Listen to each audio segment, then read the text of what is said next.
Welcome everyone. Today we will have a brief introductions to leaderships.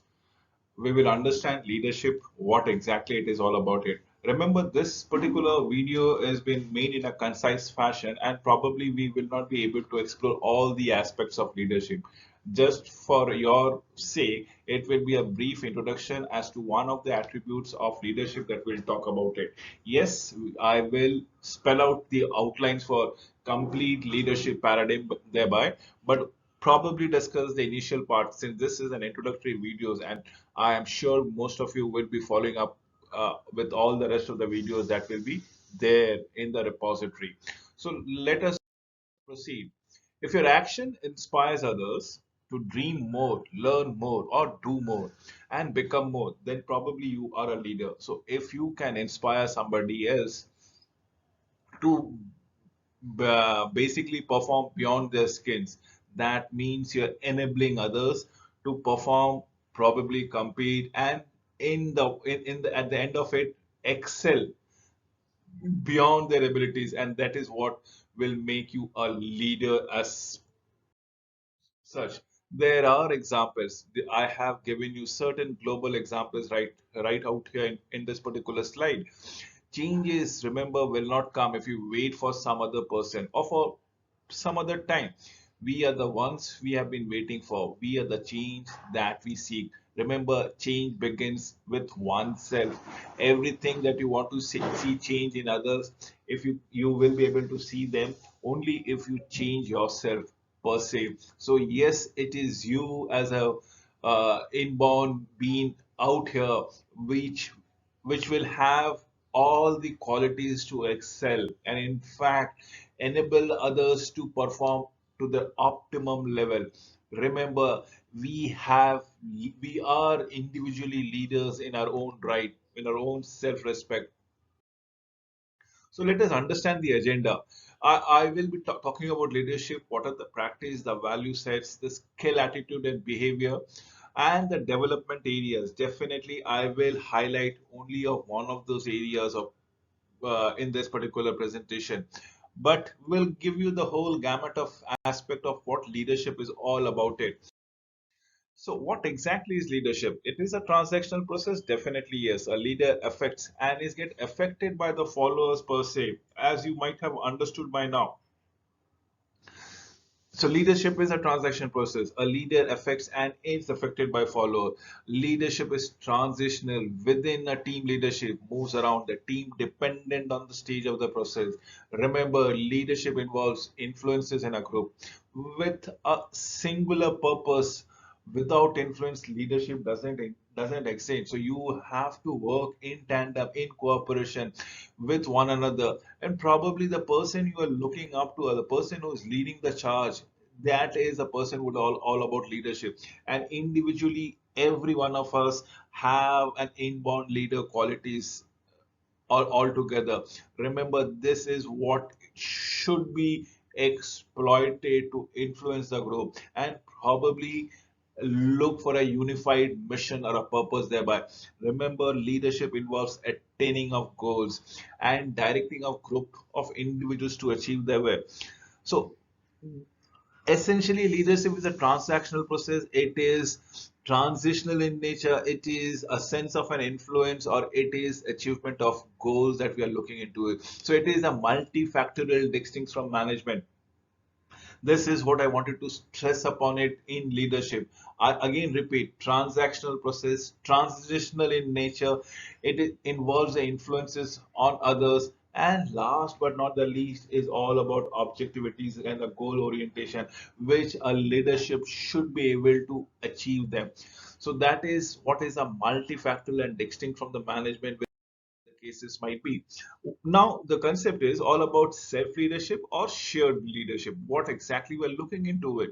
Self leadership is feeling of confidence to contribute and to act, whereas a shared leadership would be everything that comes around it. If we can uh, transmit our energies, transmit that positivity in others, and probably work, involve them to work as a one being altogether, as a one team into, and that is what a shared leadership is all about.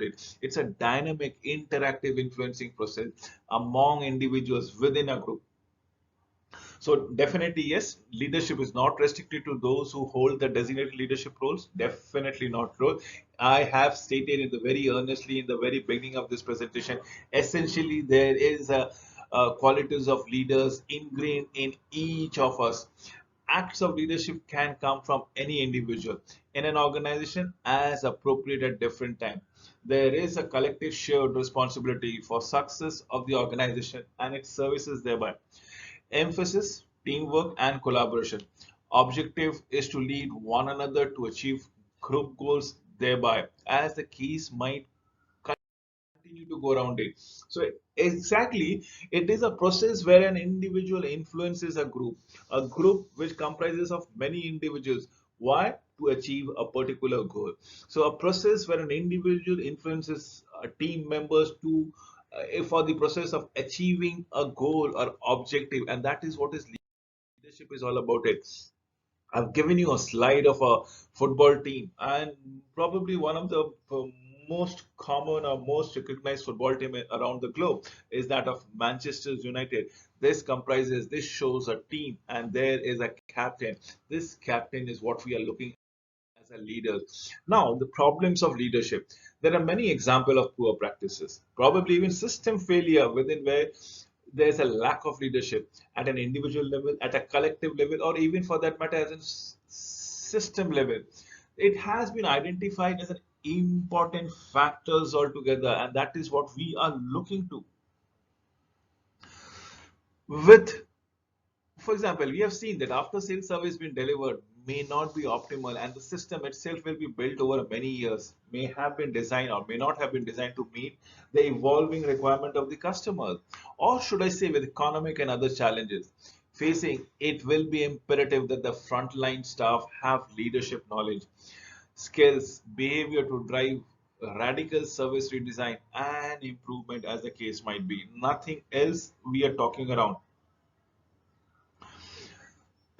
So that is what leadership problems are all about it. Then you might not be able to achieve the objective, the desired objective. You might not be able to influence or motivate others to follow your vision per se. But what does it where does it go wrong? Probably at an individual level, or even at the systematic level also. The system might not be conducive enough, or system might be very volatile. It has to be identified. Mind you, these are the important factor that needs to be identified. Now what happens, I've given you an example wherein you sell a product and after sales service there might be complaint and you are not able to tend to that after sales service. Now what is happening is this particular company might be constructing or producing impeccable product, but then each individual customers are different and they have different orientation requirement per se. So if you are looking for customization at the fag end, probably you're not able to uh, allocate resources to for the after sales service. What does this signify? This signifies that the organization as a system has given importance only to the production process, not at after sales service. Now, with the advent of time, things are changing. Things are changing as we do the business. So you need to take it into account. This is a problem. This is a failure system in the organization. It's a collective failure, not probably for the individual as it might be looked into it. So let us assume the environment. Let us acknowledge the changes around it, and let us streamline ourselves according to the requirement. And that is what leadership knowledge is all about. It the skills of leaders is all about it. The behavior that it is all about it to design radical services improvement in and around the organization. So, but then probably people would be saying or thinking right now that yes, we are not the leader. I am not a leader. Why me? I am just an individual employee, probably not even holding a impeccable position or should a vital position. But then customers and their family expect companies to use knowledge and experience to contribute the effective and efficient provisions of their products and services. Leadership is not restricted to people who hold designated leadership role. Acts of leadership can come from anyone in the organization, and that is what we want to say around it. It is not only the managers, it is not only the supervisor, everybody, it is everybody's owners is there to ensure that whatever the organization, whatever the company that one person works for, they are should be looking at the end objective and the satisfaction of the end customer. So everybody can contribute towards it, and leadership can come from anyone. It is not a formal position that we are coming across it. Remember, this is where we see even a supervisor can become a leader, or for that matter even an employee can become a leader. And that is what the beauty of leadership is all about. It as long as it is possible to remove any anomalies, to improve the satisfaction level of the customers, anyone and everybody can become a leader. So why me? This is where you have to say that's you are the fellow, you are the person who can be the leader. And I have been repeatedly saying it out since this presentation. Leadership is not an ascribed value or position which has been designated at all. Leadership is there. Leadership as a quality is there in every individual, every one of us that who are watching this particular video. It is how you take advantage of the situation and catapult yourself to the forefront altogether. Remember, to come to the forefront, you should make life easy for your co-workers. You should make satisfaction of the customers your prime important. You should ensure the objectives of the companies is not been compromised. At the same time, of all things, and you as a person can and be the enabler of it. And that is the reason why we say yes, you there is a quantum of leadership qualities present in each one of us. Look, I'll be talking. Did I say that I will talk about all the leaderships that is there in the frontline employees? Remember, within the delivery services, I will talk about the personal qualities on only one aspect of this in this particular presentation. But what are else can be there? Is the way you cooperate or do not cooperate with others. Working with others is a leadership quality. Let's say managing services as in with your time, with your effort, with your money. How can you deliver good, decent services at the most efficient way? Then we have the improvements of services. The improvement services are nothing but probably customization. At times people are looking just a happy service with a smiling face out there, not nothing much, nothing big. People are there for their own job. Probably you have a tons of job to look into for it, but that doesn't mean that you should put a frown on your face. You should always be happy. And last but not the least would be your setting of the direction. So leadership is all about delivering high quality service to the customers. Remember, this is what we are talking about it. And as I said, I will be talking only about demonstrating personal qualities. There might be four aspects, of which I will only look into one aspect in this presentation. As if I discuss every aspect, it becomes too long a presentation, and which will be there in subsequent videos, subsequent um, modules altogether. So let us understand the competencies framework of leader. There are basically five breadth of leadership behaviors. These are the domains that we'll talk about in, and one of which we will be discussing. Next is your elements, are the manageable components within the domain itself. See the 1, 2, 3, 4, and 5 domains that is there in, as well as LCF is concerned, leadership competency framework is concerned. Competencies are four statement which describes the behavior underpinning each of the element as the case might be. Let us start with the first one, the domain one, and the only one. We'll talk about developing self-awareness. This is the portion that we go around it. We can have managing yourself, continuing personal development, and acting with integrity. Of this, I will go as an ambit of this particular presentation as to developing of self-awareness, because this becomes a foundation stone of leadership. You, if you are aware of yourself, if you can manage yourself, and then probably you can start managing others or build relationships. Probably that is what we are looking into. Why? So developing self-awareness, the very foundations of the emotional intelligence, as the case might be. So let us proceed with the examples, right? So effective leaders need to draw upon values, strength, abilities to deliver high standard of care.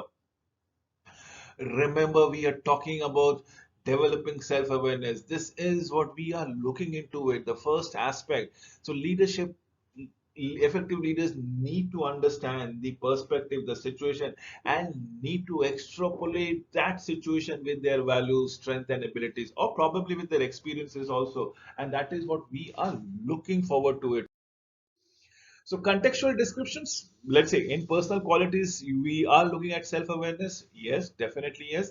The context is whatever you can do go around it. It can be to articulate your own vision, you articulate your own experiences, your own values, your own principle, and do not be afraid of the fact that your vision, your values will differ from somebody else, and that is bound to happen. It is how you come across the individual as a group. When you can identify your own positives and negatives, thereby their impact, the impact of your positive, the impact of your negative attributes, how it impacts the behaviors on others. They, does it create a stressful environment? Does it create unwarranted energy inside you? Does it create a sense of restlessness, or there is a tension in the environment? Believe me or not, you need to understand yourself. It is all about self-awareness. So identify the emotions, the prejudices that is going. If there are something called unrest within yourself, if you find there's a tension in the environment, you are doing something not which is appropriate. So how can these affect their judgment and behavior? Obtain, analyze, and act on feedback on a variety of sources as the case might be. So stages of leadership, there are one, two, three, and four. We will talk about those four stages quickly and then in another two slides. First and foremost thing, this is stage one where you have to manage yourself. If you can manage yourself, believe me or not, half of your battle is won. If possible, can you manage your immediate team? And your immediate team can be immediate supervisors, immediate subordinates, anybody in anything. If you can practice this, you are trying to go to the stage two, wherein you are going to manage whom? The service area, or probably the whole team of yours, a cross team of yours. So they should be empathetic towards you. Before we come to stage number three, it is a cross service and wider organization as the case might be. It is now, first was your stage of your own immediate members, yourself, then probably your own department altogether, and then we are talking about the whole organization, the whole company in stage three. So this is where you are done for it. What happens with the stage four? It's a whole organization. When I say a whole organization, they we are talking about if the organization is a multinational company, if the organization is spread through the length and the breadth of the country as such, if it can make an impact, let's say. Absolutely, that is what leadership is all about. It that means people will come to know of you. People will acknowledge your good deeds thereby. So that is what development is all about. It. Remember, it started from your own understanding of your own self, your own team member, acceptance on individual level, team level, and a group level before you actually move to the whole organization level as a might be. So, can this be achieved? The question is, can this be achieved? And if you see the pic, yes, it is very much possible. It's not plausible, it is very much possible. Never doubt that a small group of thoughtful, concerned citizens can change the world. Indeed, it is the only thing that ever has. It's just a small group of persons. I know for many organizations, or for that matter, many a country which has been uh, moved from its own shackles by an individual, by a group of individuals, the dedicated thing. And we are talking about an organization or company. Yes, it is very much possible. A small group can move mountain if you have the conviction in yourself. So change will not come if we wait for other person or for some other time. We are the ones we have been waiting for. We are the change that we seek. Yes, that is what we like to end up with this presentation. It is truly ingrained in us. It is the spirit, it is the indomitable spirit that is bestowed upon us and which can translate into a fireband of energies in your team members, immediate team members, and organization. And you will see there's a wholesome transformation taking place. And that is what this leadership is all about. With these words, I come to an end of this presentation. Thank you for watching this video.